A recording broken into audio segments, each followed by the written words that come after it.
Let's do an effect in Camera Raw called split toning. So I've got an image open. I want you to go to this button right here, split toning. Split toning is an effect that, in my opinion, can achieve different looks that range from the subtle to the totally over the top.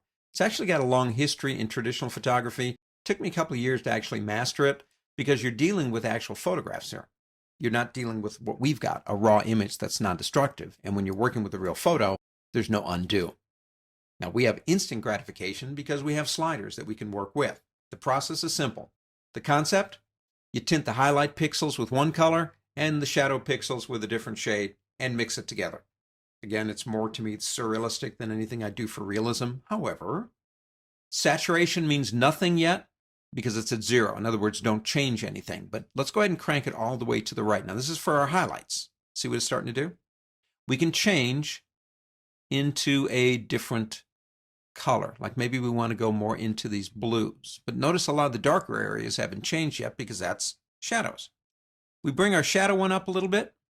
As you can see, it begins shifting the colors even that much more. And we can control the saturation. If we don't want that much, we can lower it.